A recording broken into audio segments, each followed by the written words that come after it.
नमस्ते एभ्रिवान। आजको ब्लगमा पनि हजुरहरूलाई स्वागत छ। आज स्याटरडेको दिन संगति सकिएपछि हामी सबै घर फर्कियौं।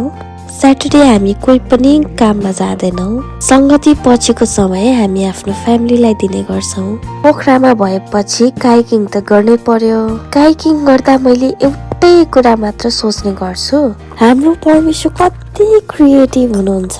यस्तो सुन्दर आकाश, हरियाली, कसैले कल्पना नै गर्न नसक्ने सुन्दरता, यस्तो सुन्दर चीजहरू बनाउन सक्ने परमेश्वर, अझै उहाँ कति चाहिँ सुन्दर हुनुहुन्छ होला। म त उहाँको प्रशंसा गरेरै थाक्दिन। त्यसपछि हामी फर्कियौं। गर्मी एकदमै थियो। बच्चाहरूले स्विमिङ जाम भनेपछि हामी लाग्यौं मजेरी रिसोर्टतिर। यो पोखराको लेक साइडमा रहेको छ।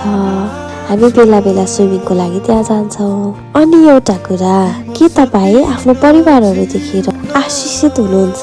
हेर्नुहोस्, हामीहरू कोही पनि पर्फेक्ट छैनौँ। परमेश्वरले हामीलाई परिवार दिनुभएको छ भने केही न केही उद्देश्य पनि राख्नु भएको छ। एक अर्काको कमजोरी थाहा पाएर सुख दुःखमा साथ दिँदै, एक अर्कालाई माफ गर्दै, एक अर्काको सहारा बन्दै अगाडि बढ्यौं भने त्यही सम्बन्ध नै अमूल्य हुँदो रहेछ। अहिले हामी एक अर्कालाई अगाडि बढाउँदैछौँ। परमेश्वरको राज्यमा हामीले एक अर्कालाई धकेलिरहेका छौँ। उहाँ मेरो दिदी बहिनी हुनुहुन्छ। परमेश्वरले दिनुभएको सुन्दर जोडी। उहाँ चाहिँ मेरो ठुलो दाइ हुनुहुन्छ। भाउजू चाहिँ स्कुलको काम भएर आज आउनु पाउनु भएन, तर हामीले धेरै मिस गर्यौं। यसरी नै मेरो आजको दिन पनि सकियो।